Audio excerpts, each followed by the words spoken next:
3 rounds of discussion with a 20-minute time limit. Introducing first from a Zoom call in Columbia, South Carolina, Matthew, aka the Unbreakable Spirit.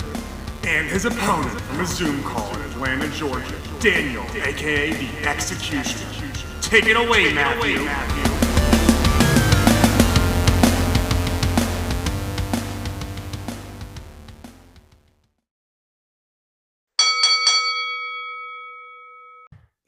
Thank you, Jesse, for that wonderful introduction. Hello, everyone. This is episode number 125 of Allies with the Unbreakable Spirit. And the Executioner, Daniel Travis.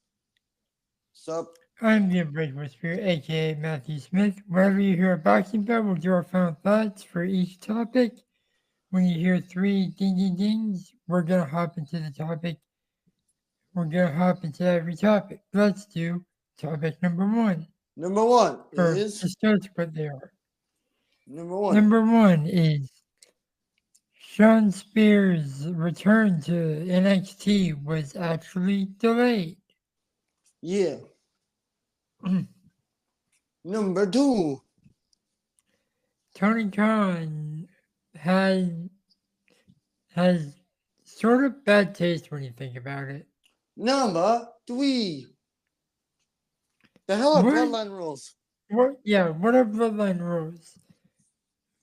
Comrade, would you like to hop into topic 1? Yes. I have learned topic number 1 is that Shawn Spears, who made his shocking return a couple weeks ago on NXT, was originally not supposed to return on NXT. Originally was supposed to be a Rumble return. Which is surprising when you think about it. Yeah. I mean, it is, I will say it is very surprising. And when he did, and I'm going to be honest, folks, when I saw Shawn Spears return, I was surprised. I'm even more surprised, if I'm honest, that he's going by Shawn Spears. Yeah, that is definitely a difference. It's and also it's another AEW defector to WWE when you think about it. Yeah, but besides that, I honestly think, with the veteran that Shawn Spears is that he can, he had a great match with his, he had, his first match, sure, he beat a jobber, but he beat Rich Holland in an actual competitive match. Yeah. So, I just hope Shawn Spears, I just want to get this out of there. I just hope Shawn Spears at least wins one title down there. I would like him to at least win one. Yeah.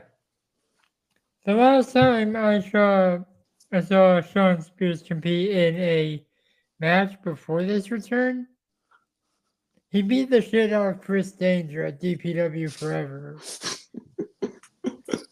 Yeah.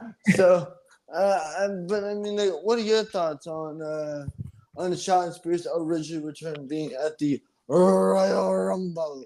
I mean, it would be fitting, but also I would be worried that the crowd in attendance wouldn't know who Shawn Spears is, and he would have to do his 10 taunt in order for people to understand, oh shoot, this is the former Ty Dillinger. That is very true. To add on to my thoughts is, it's great. You got the timer going, right? Yeah. We're at 3:45. Okay, but anyway, is that I'm glad that Shawn Spears is back home in WWE, but it's just, I just don't want Shawn Spears to be, one of those guys that's just, he's there. I want Shawn Spears to actually, and I can't believe I'm going to say this, win championships. Yeah. But what I'm more interested in is, could this possibly lead to to a potential return of Cassie Lee, who is formerly known as Peyton Royce, That is true. because they are married. That would be iconic. Yeah, but she's probably busy being a stay-at-home mom or something. Yeah, true. I mean, my honest thoughts, like, hey, I personally want to see Sean's, like, if we're talking dream matches, I personally want to see Sean Spears versus Ilya Dragunov. I think that shit would be good. Something I'm interested in is if this is going to be a long run in NXT.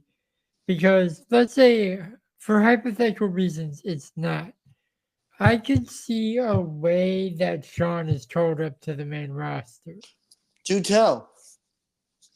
But it would have to be like a very quick thing, which I don't think is going to happen.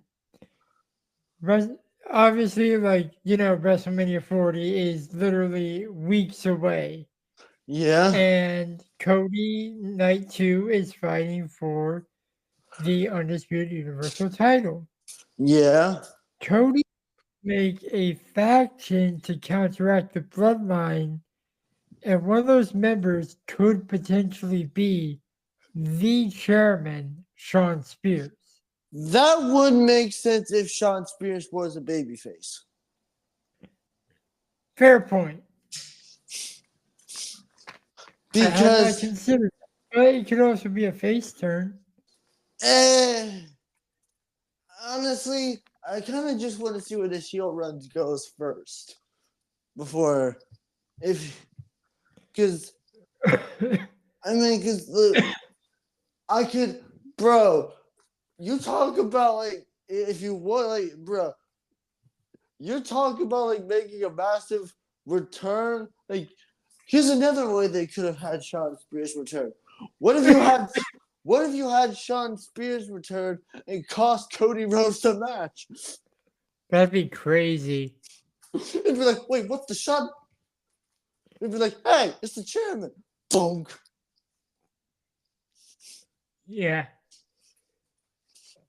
But anyway, is that look, if this is supposed to be a long run, and if he's supposed to be NXT's new or one of NXT's top heels, I would like him to at least, I hope this rivalry with Rich Holland isn't just a one and done.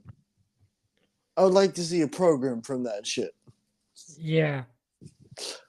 But I also will admit I do want to see Sean Spears do shit, not just be some random. That was not what I was expecting. I forgot to set it to the boxing bells, but a timer just went off, so you start off our final thoughts, please. Okay, final thoughts. I will say, there we go. Yeah, there we go. I will say, my final thoughts are, I'm glad that Sean Spears is back home in WWE. It was surprising when he did return, but now that he's back in the WWE, I would like him to at least get a run as NXT champion of some sort, as Sean Spears. Yeah. In the future, we may talk future programs we would like him to have. Are you done with your final thought? I know I interrupted you one. But I also will say, like, if whatever they do with Sean Spears, I just hope that he's not a waste. I hope that whether he goes to Raw or SmackDown or just in NXT in general or this run in WWE, I hope they actually do something with this guy. Yeah, we'll see in 6 months, because if he doesn't improve, WWE will release him. Yeah, that's true. Your thoughts? My thoughts are, like I sort of start to say, in the future we may talk future programs we'd like to see with him, but just the fact that Sean Spears is back in WWE and is actually not relegated to the first double-digit number is great, and I'm excited to see where we'll go from here. But we'll be right back with topic 2. And we are back with topic number 2. Tony Khan thinks Mercedes Moné will be the new face of AEW. How Really? does that work out with Cody Rhodes, MJF, CM Punk? I can go on, but I don't Jake know any other Cargill? people that. Yeah. Basically, Tony Khan, he kind of What the has, fuck is he doing? like, he says all these people are going to be faces, and admittedly, for a while, Cody Rhodes was the face of AEW, the revolution of it and whatnot. But he got so face for so long, people were begging for him to heel. Yeah. And then he left. My honest thoughts is dude, the problem that I see with Tony Khan is you say all this stuff, you say, oh, this person's the biggest star in this company. When like in 4 months later, you're probably gonna sign like another big star. I mean, hell, you've already signed like Mercedes Moné, Okada, Will Ospreay. Who's next? Like, dude, stop adding people to your roster. Who next? Are you going to sign Kota? Yeah, like, who's next? Are you going to sign Kota Ibushi to a full-time contract? Like, bro, like, I gotta get this out of my system because, like, dude, focus on what you have. Stop adding to your shit. And because you say that Mercedes Moné is going to be, formerly known as Sasha Banks, is going to be the face of your division. But I honestly bet in a few months she's going to get lost in the shuffle again. Yeah, like Tony, you realize the reason she was able to be signed by you is because she left WWE on bad terms. How do you know that CM Punk's toxicness didn't stick in WWE? How do you know Mercedes Moné, not to trash on the woman who literally shares a birthday with me, how do we know she's not going to cause problems in the women's locker room? Yeah. That is also fair. And I will also say, it's like, Tony, you have, like, and I gotta say this right now, but it's like, dude, you also say, hey, dude, you also say, like, oh, yeah, we have, like, so many big fists. Like, whatever happened to Britt Baker? Whatever the fuck happened to her? Isn't she out with an injury or something? I don't know. But it's like, the point I'm making here, folks, is you need to just, like, you have so much talent that you have so much talent. You do so much dangerous shit. You do, like, you have so much things that you say, oh, this person's the face. Oh, this person's the face. Pick one person and stick with them. Yeah, pick with a person that you want to be the poster child for your company. At first, I mean, to be honest, for a while, I honestly thought it was MJF. He probably was, but he left. But then we thought it was Cody. But Cody left before MJF. Yeah, it's like, okay, it's like, what's next? So, like, is Samoa Joe the guy? But is like, I mean, he's the current world champion, but honestly, who wants that mug as the face of their company? I wouldn't tell that to Joe's face. I'm not saying it's a Samoa Joe's face.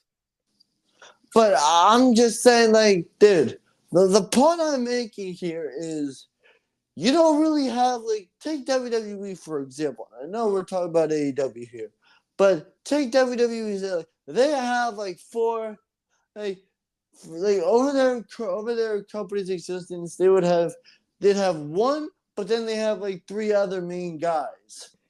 Yeah, for the golden age of wrestling, the face of WWE was Hulk Hogan. For the Attitude Era, I honestly don't know. Attitude Era was Stone Cold, Undertaker, The Rock, Triple H. Kurt Angle. Yeah. Like, Ruthless Aggression. That was like the start of Cena's rise, I guess. So we could say him. Triple PG, H. it was honestly John Cena. Let's not Well, sugarcoat. I would say for Ruthless Aggression, I would say, the main people of that Ruthless Aggression Era were 100% Triple H, Evolution, and Lesnar. Yeah. And the rise of John Cena, of course, and JBL. Yeah. And, Anyways, we need to get back on topic because we got a minute left. Okay, look, the point that I honestly believe that, like, you know what? What do you got? What's yours? You just need, like, I'm not saying John Cena someone and say, this is the guy, get used to it, because then you're going to get a Roman Reigns. And not the good Roman Reigns that we have now, like the shove down the throat Roman Reigns. Yeah. But if you properly build someone to be the face of AEW, then you're gonna get what you want. And sure, the guy could be pushed to the moon, but at least he or she will be someone you can rely on to be the poster boy or girl for AEW. But also, if you're gonna have this, like, before we jump into final thoughts, I'm gonna say this, like, also to add on with what you said, if you're gonna have them be the face, he or she be the face of your company, if the fans start turning against whoever it is, do the logical thing, and like, if the fans start, going against them, do the logical thing and turn them into the biggest heel in your company. As for final thoughts, just because they're the face of your company doesn't mean they have to be a babyface. We saw what happened when Cody, who was one of the faces of your company, rejected what the fans wanted, and it backfired for you, Tony. I'm talking to you, even though you don't listen to this podcast. Let's be real. Yeah. My final thoughts on Tony Khan being a bad booker is, look, whoever you have, he, she, it don't matter who, whether it be 4 people, whether it be 3 people, it's just, don't have them do, like, look, if you're gonna have a guy or a girl be the face of your company, make it make sense. Don't just have it be some random person for no reason. Build them up. And if they're gonna be a heel, have them be a good heel. If I had to suggest someone currently, Darby Allin. Yeah, Darby Allin, or hell, take Joe, take Christian. Yeah. But anyway, the point I'm saying is, if you're gonna have someone, don't just pick someone out. Make the logical decision with who you want to be the face of your company. That's my last thought. Yeah, and we'll be back with the third and final topic. What the hell, everyone? Welcome back. What the hell are Bloodline Rules? I have a feeling it's just another name for no disqualification. But because my honest thought, and this is just me being like absolutely logical here, is I think that it's a match, and this would really put the odds against Cody if you want to go down that route. Have it be a match where it's just, I don't know, it's no disqualification just for Roman Reigns, and Roman Reigns could have a bloodline in his corner and the special guest referee. Do that. Yeah, like we talked a little bit about this last night, but not too much because we wanted to say what we really think for right this. Now. And one of the things we suggested was no disqualification only for Roman Reigns. Bloodline in his corner, Rock as special guest referee. Yeah, hell, Rock, or hell, Rock, Paul Heyman, somebody. Hell, have Roman Reigns. Oh, I don't know, like, if anybody from like if Seth Rollins interferes for Roman Reigns, I don't know. Really stack the odds against Cody. That's all I can think. Yeah, but like seriously, it could just be another name for no disqualification. Yeah, that's Like 100%. tribal combat. Yeah, that is true. It could just be another name for no DQ or no hold bar or whatever you decide to call it. But it's just do something different, Don't just have it be a generic, oh, it's a no disqualification match. No, add some spice to it. Like if Cody and Seth lose in the main event of night one of WrestleMania, this will be the main event of night 2. Yeah. Which, fun fact for everybody, Roman Reigns will break Hulk Hogan's WrestleMania main event record this year. Yeah, because he's pulling double duty. Plus, I think he'll be like the first champion to main event WrestleMania 2 nights in a row. Yeah. If you don't count Seth as co-main eventing. Yeah.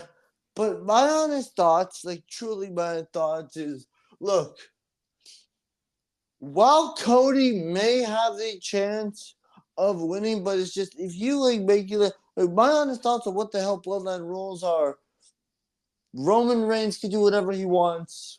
That's what I would do. If I were in charge of, I'd be like, okay, Roman, if you win, Bloodline gets to do anything. But anybody that helps Cody on him, if Cody, anyone shows up to support Cody Rhodes, Roman Reigns automatically wins the title, and Cody can never go after the Undisputed Universal title until Roman loses it. yeah, because my truthfully, if Cody, I'm gonna just state this here: if Cody wins, great, what beef can do, but I am honestly not sure if Cody's gonna win. Just to be honest. Yeah, like the way they're setting it up makes me feel like he's going to win with the odds stacked against him, but it could just be them pulling the wool over our eyes. Yeah, that is very much. I hate to say it, but I gotta agree. But I honestly think, look, do this for do a bloodline. If the bloodline rules is, oh, I don't know, Roman Reigns can make it any kind of match. I don't know, think it's a bloodline rule, but it's under Hell in a Cell. Or have Cody fight with one arm tied behind his back. Make it some wacky shit. Yeah, don't just. Don't just make it. Oh, it's another normal no disqualification match. No. Because then that wouldn't fully favor the bloodline. If you want it to be bloodline rules, you have to make it something that favors Roman, Jimmy, Solo, Paul, and Dwayne. Yeah. Make hell. If you want hell, tell Cody hell. Here's another idea. Cody Rhodes can't win with the Crossroads. Ban the Crossroads. Do that shit. Yeah. Or ban the Cody Cutter. Make it something that handicaps him. Yeah. If Cody hits either of those two moves, game over. Game over. Make Yeah, make it or like add like a first blood element to it. Whoever bleeds first loses. Yeah, It is called Bloodline Rules after all. I mean, can I just say Add some this? sort of blood element to it. Like, this is a genuine question that I have. And this is kind of random, but this is a genuine question. With what the hell the Rock's been able to say, what Cody's been able to say, what's going on with the? Are we done with the PG era? Oh, we've been done with the PG era. People are calling this like the reality era and stuff like that. But I legitimately think Rock doesn't have a script. I haven't seen anything written on his wrist recently. Yeah. Okay. Final thoughts is, if this is truly, if whatever the hell Bloodline Rules is, I personally believe that you need to make sure that it absolutely handicaps, whether it be Roman Reigns could do it's no disqualification only for the bloodline. The Rock is the special game referee, whether it be Cody Rhodes can't use the Cody Cutter or the Crossroads. Do some crazy ridiculous shit like that. That's all I'm gonna say. And for my final thoughts, what are Bloodline Rules? We very well may find out April 7th. But whatever it is, if it's on 2K25, that's when you should put in Beat the Tribal Chief. Yeah, seriously. Comrade, do you have something to say to close us out? Roll it! Thank you for listening to At Odds, hosted by the Unbreakable Spirit And the Executioner. edited by the Unbreakable Spirit. You can follow me on Twitter and Instagram at MTS_life_0126. You can follow me on Instagram at DanTravis21, and you can also follow me on the Twitter at DanTheExecutioner21. And you can follow the podcast at Odds Podcast. We'll be back next week with more debates and discussions, but until then, the Executioner and the Unbreakable Spirit will still be at odds. Thank you, losers.